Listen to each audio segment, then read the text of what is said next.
My name is Vitasha Monique Kaur and I'm a 2024 graduate from Raffles Institution. I have applied for the aptitude-based admissions for biomedical engineering because I am deeply passionate about this field and its potential to transform lives. I would like to share with you how my interest developed and why I am committed to making a difference in this sector. Many of my family members have been diagnosed with chronic illnesses such as diabetes, high blood pressure, and ovarian cysts. But it was my grandfather's diagnosis with stage 4 bladder cancer in December 2023 that profoundly shaped my perspective and fueled my passion for biomedical engineering. By the time his cancer was discovered, it had already progressed to an advanced stage, spreading beyond the bladder. His doctors determined that a complete bladder removal was necessary to prevent further spread. However, since the bladder is essential for storing and passing urine, he had to undergo a urostomy, a procedure in which a new pathway is created for urine to exit the body. His ureters were rerouted to a section of his intestine, which was then brought to the surface of his abdomen to form a stoma, an opening through which urine is continuously expelled into a stoma bag. This was not just a medical procedure, it was a life-altering transformation. Overnight, he had to adjust to an entirely new way of living, completely reliant on a stoma bag to manage his bodily functions. I personally witnessed his struggles as he navigated this drastic change. Urine leakage became a persistent issue, leaving him in constant worry about accidents in public. I saw how he would double-check the bag multiple times before stepping out, only to remain anxious throughout. Nights were particularly difficult, and some mornings he would wake up to a leak that dampened his clothes and bedding, leading to both physical discomfort and emotional distress. The uncertainty of how to adjust his daily lifestyle weighed on him heavily. Simple activities like going out for family gatherings, exercising, or even sleeping comfortably now required meticulous planning and caution. Monitoring his urine output was another challenge. He knew it was crucial in detecting potential complications, yet keeping track was tedious and unreliable with a standard stoma bag. This uncertainty frustrated him, as he constantly wondered whether he was drinking enough fluids or if something was wrong. Beyond functionality, the odor and gas buildup in the stoma bag made him deeply self-conscious. He was once a man who carried himself with confidence, but I could see how the change affected his self-esteem. He would hesitate before meeting friends or relatives, afraid of unwanted attention or embarrassment. Changing the stoma bag was yet another ordeal. The painful removal of the adhesive made every change feel like peeling off a layer of skin, leaving the skin area red and sore. Over time, prolonged exposure to body heat caused skin infections around the stoma opening, making it even more painful. He endured these issues in silence, trying not to burden us with his discomfort. The emotional pain of adjusting to this new reality was perhaps the hardest part. Despite his determination to adapt, I could see the silent battles he fought daily, the moments of helplessness he tried to hide, and the immense resilience he displayed in facing these challenges. He never voiced his struggles outright, but I could tell. And seeing my grandfather struggle daily, I began researching more about the problems he faced when using a stoma bag. I truly wanted to understand whether there really were existing solutions that could have made his experience easier. Through my research, I realized that some of these issues already had solutions that had been researched and implemented to help ostomy patients. For the issue of urine leakage, I discovered that ostomy seals are designed to provide a secure leak-proof barrier around the stoma. These flexible, moldable rings act like a layer of protection, preventing urine from seeping out and reducing the chances of accidental leaks that my grandfather constantly worried about. For the issue of monitoring urine output, for patients who need to track their urine levels, I learned about the Foley catheter with a digital urine output sensor. This device automatically measures and records urine output, eliminating the need for manual tracking. If my grandfather had access to such technology, it could have helped ease his concerns about whether he was drinking enough fluids and detect any possible complications earlier. For the issue about uncertainty about daily lifestyle changes, I found out that apps like My Ostomy exist to help patients navigate their daily routines. These apps provide dietary guidance, stoma care tips, and a community platform where ostomy patients can seek advice and share their experiences. If my grandfather had known about this, it could have given him reassurance and a structured way to adjust to his new lifestyle. Lastly, for the problem of odor and gas buildup, I also discovered charcoal-filtered venting systems, incorporated into some stoma bags to help manage odor and gas buildup. This feature could have helped my grandfather feel more comfortable and confident in social settings, minimizing his embarrassment about unpleasant odors. However, there were two major problems that still lacked effective solutions, which I chose to focus more on in the subsequent slides. While the existing solutions address some challenges, there is more that can be done to further modify the stoma bag to address the other issues without a current solution. I realized that I could contribute to improving the quality of life for patients like my grandfather through biomedical engineering. The first problem was regarding the painful removal of the adhesive on the stoma bag. When my grandfather underwent a urostomy procedure in Malaysia, the nurse allowed us to record the process of changing his stoma bag so that we could assist him later. In the slide shown is a screenshot in which the nurse was carefully removing the bag, but struggling to do so due to the strong adhesive pulling on his skin. Despite advancements in ostomy care, the painful removal process still causes irritation and even skin damage over time. Watching him endure this repeatedly made me wonder, instead of a glue-like adhesive that tugs at the skin, could a gentler suction-based attachment be a better alternative? To further explore this idea, I decided to make a prototype of a stoma bag which uses suction-based attachment. Using household materials, I created a simple prototype to imitate how a stoma bag works, but modifying it to include a suction-based attachment. The cardboard represents the human skin. The straw behind the cardboard represents the colon inside the body, which is redirected to the stoma opening. The suction represents the suction-based attachment to the skin, instead of using a glue-like sticky tape adhesive, which is normally used in a stoma bag. The Ziploc bag represents the stoma bag itself. The water with yellow food dye represents the urine to show how the flow of urine can be conducted through using this prototype. Here is a video done by me to show you exactly how this prototype resembles a person using the stoma bag, which uses a suction-based attachment. The suction used in this prototype is a strong one to ensure that it sticks to the cardboard, which represents the human skin, so that chances of urine leakage is very low. Here I'm pouring the yellow water representing the urine to show you the idea of how the urine would flow, and again showing you the suction-based attachment is still strong.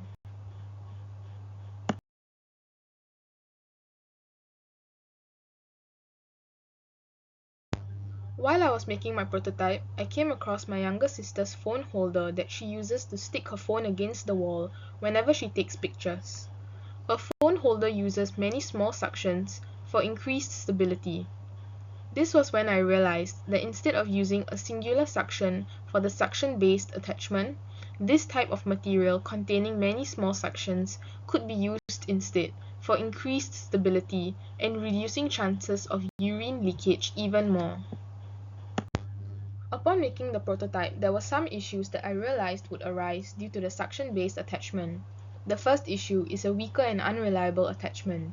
A suction-based attachment may not grip as securely as medical adhesives, relying on air pressure to stay in place. Movements such as walking, bending, or exercising may loosen the seal over time. Moisture, natural oils, or uneven skin can further weaken suction, leading to occasional detachments, leaks, or the need for frequent readjustments. The second issue is difficulty in maintaining a proper seal. Uneven skin texture or body hair can make it difficult for a suction-based stoma bag to form an airtight seal. Normal movements, like sitting or stretching, may shift the skin slightly, causing small air or urine leaks. Air pockets that form due to an imperfect seal may also lead to odor buildup and hygiene concerns. The last issue is it being affected by moisture and sweat. Sweat and natural skin oils may weaken the suction over time, making the attachment less secure. Unlike medical adhesives, which are designed to withstand water, suction may lose grip when exposed to moisture, making activities like bathing or swimming more difficult. Frequent reapplication or adjustments may be needed to maintain a reliable seal. After identifying these potential challenges, I began exploring possible solutions to improve the practicality and effectiveness of a suction-based stoma bag. The first solution is using adjustable vacuum mechanism. This solution uses a vacuum system that can change its strength based on the situation. For example, when the user moves, the suction would automatically adjust to stay secure. This means that the bag wouldn't detach easily, even during activities like walking or bending. It helps maintain a strong grip on the skin throughout the day. The second solution is a flexible skin-conforming suction cup material. The suction cup will be made from a soft and stretchy material like silicone that molds to the shape of the skin. This ensures a better seal by filling in gaps and irregularities on the skin surface. It also adapts to body movements, so it stays in place comfortably, even when the user changes position or moves around. The third solution is using a moisture-resistant suction cup material. To keep the suction from weakening in wet conditions, the material would be designed to resist moisture. This means it would not lose its grip even when the skin sweats or when the user is in the shower. The material could be coated with a special layer that repels moisture, ensuring that the stoma bag stays secure no matter the environment. Another challenge my grandfather faced was skin infections caused by body heat. The constant pressure and moisture around the stoma site, combined with his body's heat, led to skin breakdown and infections, which worsened over time. It became evident to me that there is a gap in the current solutions to manage these temperature fluctuations and provide better skin protection. I began thinking, could I integrate my O-level biology knowledge about homeostasis concept into this solution to come up with a temperature-regulated stoma bag to ensure the stoma bag does not absorb too much heat and moisture, which would result in skin infections? From my O-level homeostasis knowledge about how the human body regulates temperature, I knew that when the body temperature rises above normal, the body would undergo sweating and dilation of the blood vessels to bring the temperature back to normal through negative feedback. Meanwhile, when the body temperature drops below normal, the body would not secrete sweat, and the blood vessels would constrict to trap heat in the body to bring the temperature back to normal through negative feedback. Hence, I tried to utilize this concept of homeostasis consisting of the stimulus, receptor, effector, and response through negative feedback in the context of a stoma bag. The stimulus would be a rise in temperature of the environment. The receptor would be a temperature-sensitive biomaterial used to make the stoma bag, which would resemble the human skin, such that it can identify when the temperature is higher than usual. The effector would respond to the stimulus by triggering the cooling responses. This would include a heat-absorbing material, which is a special gel layer of fabric that absorbs extra heat, just like a cold pack does when pressed against the skin. A breathable moisture-wicking surface, which is a lightweight perforated outer layer that lets heat escape naturally, just like how sweat evaporates from the skin. A thin insulating layer, which is a soft foam-like material that helps slow down heat buildup while still allowing some airflow. As such, the negative feedback would then cause the cooling responses to slow down, and stop, such that the temperature is lowered back to the normal temperature.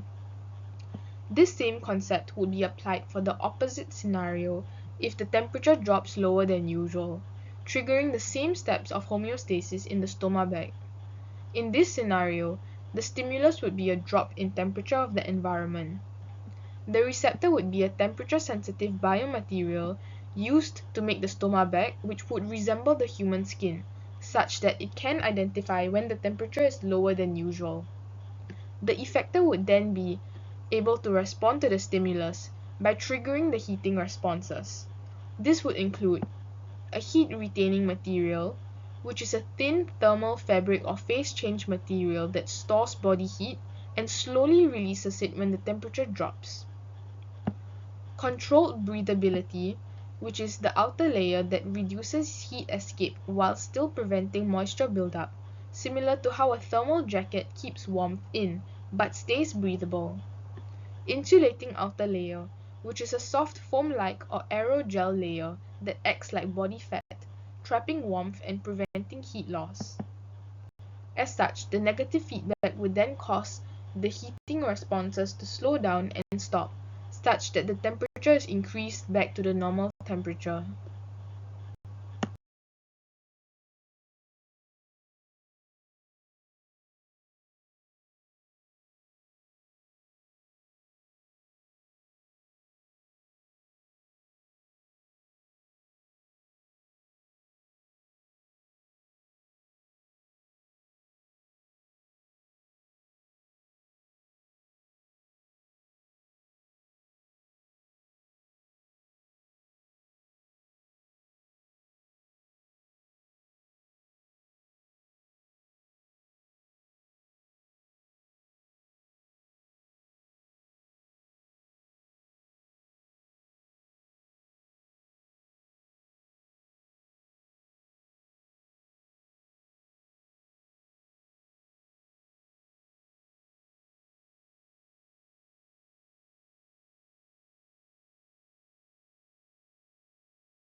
However, there are some issues I thought of that would arise when using the homeostasis concept for a temperature-regulated stoma bag.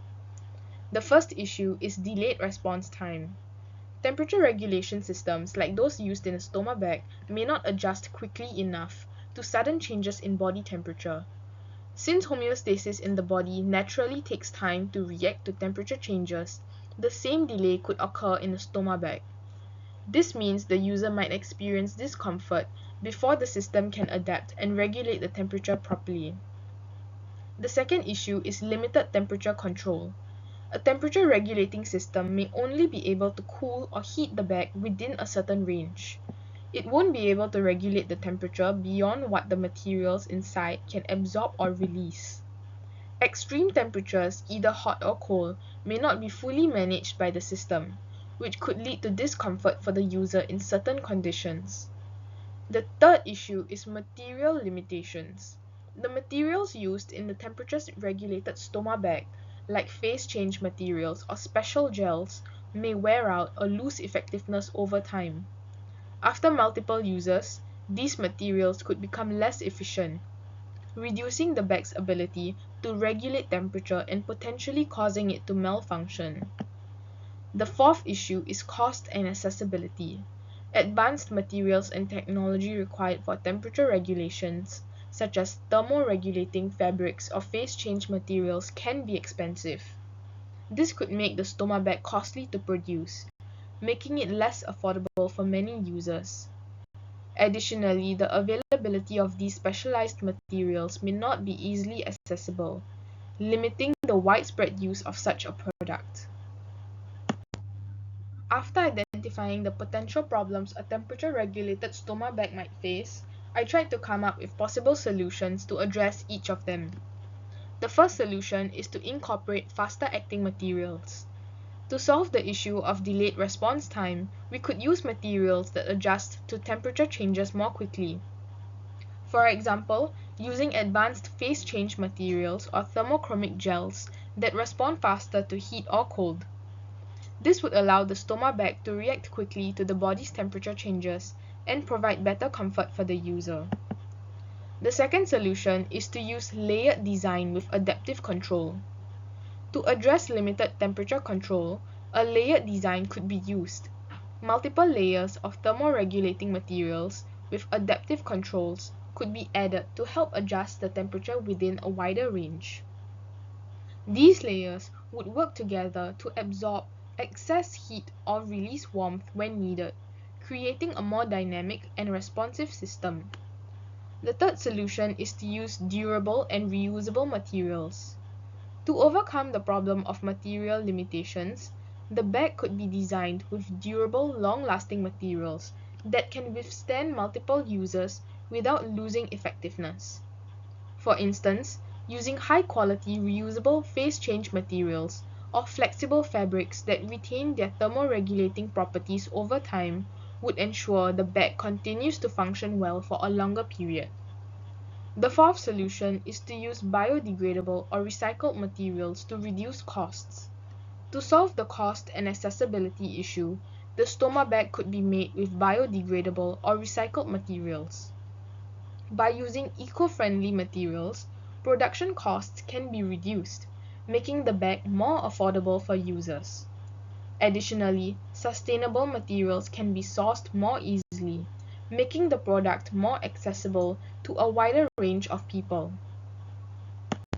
This journey has transformed my understanding of biomedical engineering from an academic pursuit to a personal mission.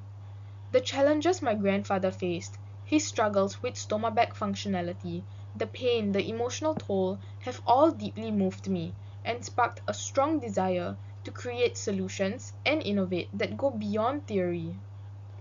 The challenges I identified, from adhesive discomfort to issues with temperature regulation and moisture control, are not just technical.